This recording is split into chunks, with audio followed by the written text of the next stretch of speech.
Today, I would like to try to talk about The Oval.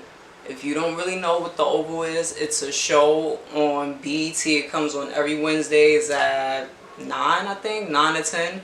I'm not really sure because I'm watching wrestling at that time, so I get back to it later on that night. It's a show by Tyler Perry. It's a lot of bad acting. Overall, it's a hot fucking mess. It's separated with two families, but somehow it intertwines into one whole story. So we're gonna talk about the two stories, but we're gonna talk about the least interesting, and then we're gonna talk about the good one. Father name is Richard, mother name is Nancy, the son name is Barry. Richard is a butler at the White House. Nancy, who knows what the fuck she does besides get on my nerve. And Barry, I don't really know what he does neither. Barry has a daughter. She's about like, I'll say probably 4 to 6 years old between. She's a young girl. He has a crackhead cult member of a baby mother named Ruth. And she basically left the daughter in the crack house and decided to join some crazy ass cult. So Barry is just, he's over it, he's done with it. He has a girlfriend who's basically taking a responsibility on that Ruth is supposed to. And one day Ruth came over, she stopped by the house, and he's just like, nah, we're not doing this, you're not seeing your daughter. And she's like, I would like to see my daughter, please let me see my daughter. And he's just like, no. Before that, he gets a call from Richard, who's working at the White House. He needs help over there, so Barry goes over there.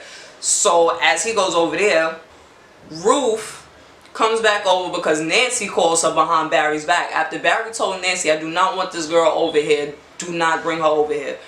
Nancy goes behind his back and says, you can come see her for like an hour, nothing more, nothing less, then you gotta go. 2 hours pass, sister's still there. So Nancy's like, okay, you know, it's time to go, get ready for bed, talking to the little girl, get ready for bed.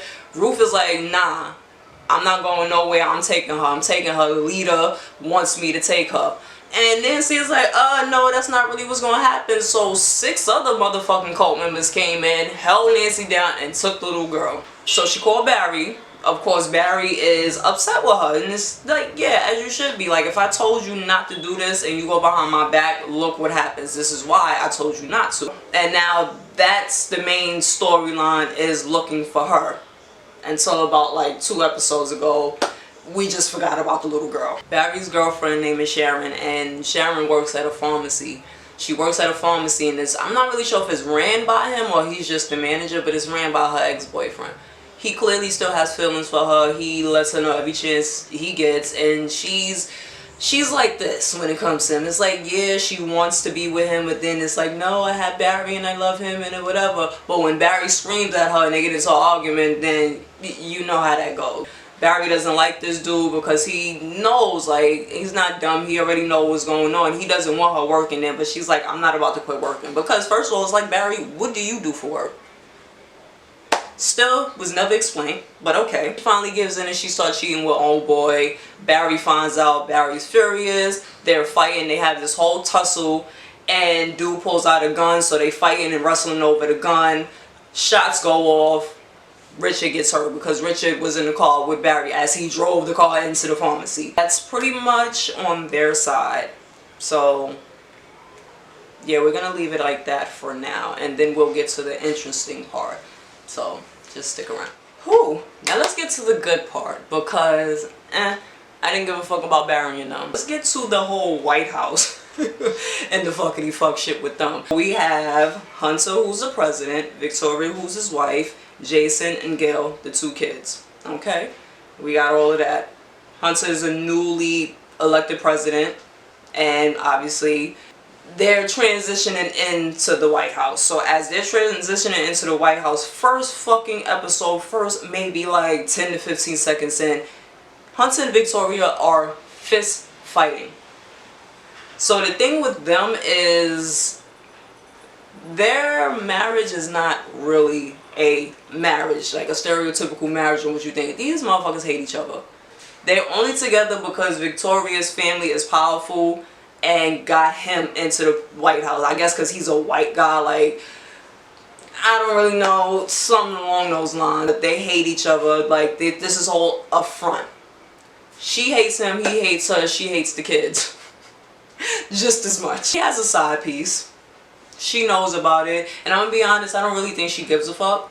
She just don't want the public and her family to know about what the fuck he's doing. And his side piece is Denise, who is the twin sister of Ruth. So you take that and wrap that however you want. They have a son named Jason. I'm still trying to figure out what the fuck Jason's problem is besides he's light skinned and on to the next. He has a problem with being naked and just making the women in the White House feel very, very uncomfortable. Like, I'm still trying to figure out what his issue is, but it's something sexual. It's something weird about him. Let's get to Gail. Gail, like, I want to hate her so bad, but it's like, I understand her. Gail is a daughter. She's a teenage girl, and her and Victoria, okay, they do not get along. So Gail has a boy. Well, first let's get to the fuckity fuck shit that kind of made me hate Gail. So the first night that the president and the family moved into the house, and I told you that Richard was over there setting up and Barry came over to help him. Alright, cool. Gail comes in the house drunk. And all the butlers and stuff is like, oh man, do you need help? You know, you need any water? We'll take you to your room. So she like, no, fuck all of you. She's mad rude to all of them. Oh, nah, fuck that. I don't, fuck you. Then she look at Barry. She like, oh, I want you to help me. I want you to take me to my room. And he's like, I don't really work here, but you know what? Okay, let's go. Get up there. She's coming on to him. And he's just like, nah, it's not even like that. Like, no. So she's like coming on hard. And he, like, she's touching him and pulling his pants, and he pushed her. He's like, no, like, get the fuck off me. So as he pushed her, she hits her head on the edge of the bed for about like 10 to 15 seconds.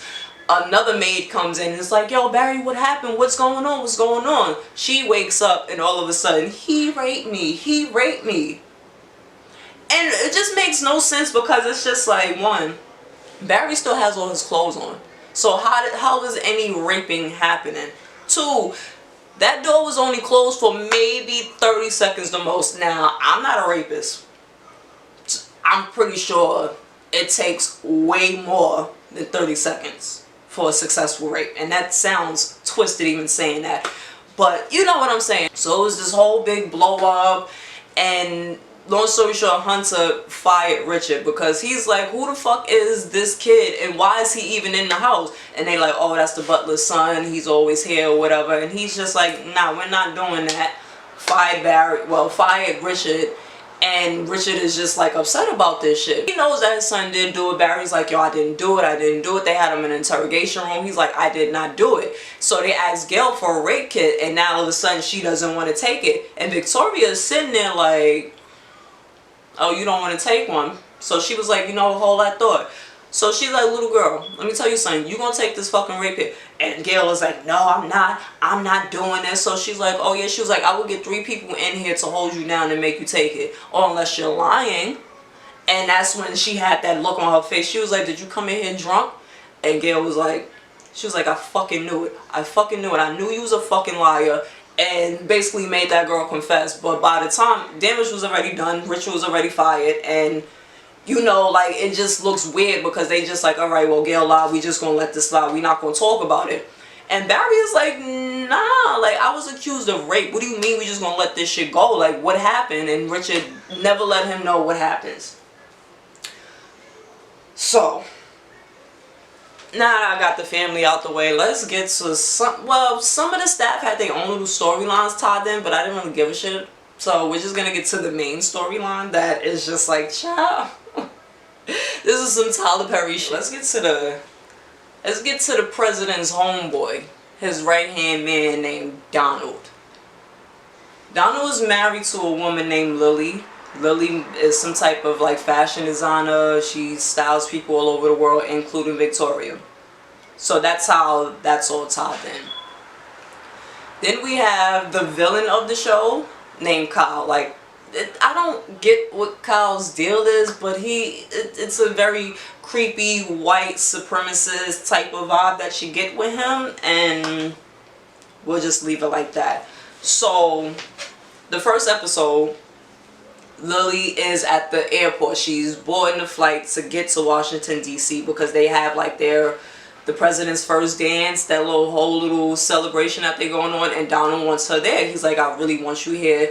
Victoria has on your dress, I need you here. She's like, alright, I'm coming as soon as I can, but you know, like, it's being delayed and shit. There's not really much I can do. So as she's on the phone with him, it's a dude sitting next to her listening to all of this shit. Starts talking to her, and at first she ain't really paying him no mind. She's like, yo, what the like, why the fuck are you even talking to me? She was mad rude to him, but he just still kept talking. But the flight got delayed, so everybody had to get off the plane. So they sitting in the airport bar, and he's talking to her, and he seduced her. And sis was like, yo, it's been a minute since Donald has touched me down there, and you talking in my ear trying to get down there, like, He like, yo, I'm about to go in the bathroom. It's one stall, you know, it's a change of table, so you know, if you just want to meet me there, I'll have it on lock. She sat there for a minute, and she went in there. They had sex in the bathroom, whatever. Typical, she cheated on her husband, she's feeling guilty. Oh, I feel so guilty. So now she don't want nothing to do with this guy. She is avoiding him, and for some reason he's popping up a lot after this whole incident. Like, in her mind, she don't know this man out of nowhere and vice versa, but you just keep popping up at all these places. Come to find out, he's one of Kyle's people's. Now, it's still unclear if him and Kyle had a thing, because in the first episode, like, it was very flirty and he kissed him, and I'm just sitting there like, okay, what's going on here? They have some type of working relationship. Kyle is fucking Don. Yes, Lily's husband, yeah. And Kyle, they have a thing. So what's looking like is Kyle hired this dude to fuck Lily, so Don can catch Lily cheating, so Don can leave Lily, so Don could be with Kyle. But Don doesn't really want to be with Kyle. But the last episode kind of showed a little bit different, because he's using Lily. Like, that's plain and simple. Lily's somewhere minding her business. Dude pops up again. She's like, yo, what's going on? He was like, yo, these people ain't no good. Like, they after you. She like, what do you mean? Like, how am I supposed to, like, why should I believe you? Like, this doesn't make no sense. He gave her a big envelope, and it's pictures of Don and Kyle in the house, or willy-nilly. So of course Lily is hurt. She's sick. She's disgusted. Like, so she goes and confront Don.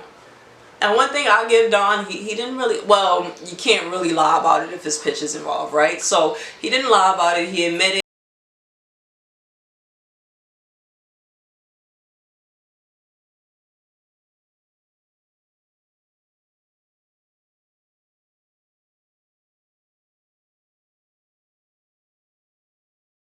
and he's just like, yo, what's wrong? You know, just come to me. Just come to me. For some reason, she didn't. She hung up on him and she went back upstairs. So now upstairs, Don is coming at Kyle like, yo, how the fuck did my wife get these pictures? Like, are you really trying to set me up? You trying to blackmail me? Like, is you really going this hard? And he's like, wait a minute, I don't know anything about that. I didn't do that. But he admitted to saving pictures and videos of them two when they was together, because he just feels like, you know, when we first started, this was supposed to be a fling. It wasn't nothing serious, but I fell in love with you.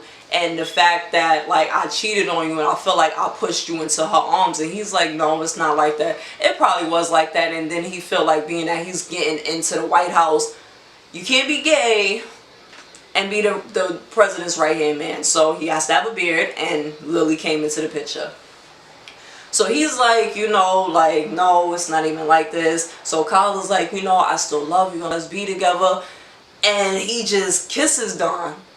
So they in this awkward, very uncomfortable, somebody said, like, you can tell that these two guys are not gay at all, but they're trying to play the gay role. And it's just like, yeah, we can tell y'all are not about this life. So as they uncomfortably kiss him, a waiter comes in, and Don was like, can I help you with something? Like, what is this about? And dude was like, oh, this was for your wife. She asked for this soda. Like, she was just here like a couple of minutes ago. And Kyle and Donna's looking at each other like, what do you mean? Sis pops out the closet or whatever that was. She done heard it all. And that's pretty much where it ends. And like I said, there was a other couple of storylines, but it wasn't really that juicy and important. Maybe as time goes by. But the White House storyline, I can do without burying them. But the White House storyline, child, it is a mess. And I didn't even give you the full blow by blow. That was just like a little recap on just the first 15 episodes because it comes on tomorrow. So we're going to see what happens when Lily confronts both of them because they both was there. So we're going to see. Ciao. We're going to see. So, yeah, like, comment, subscribe, all that extra shit. And I'll be back again for something or whatever.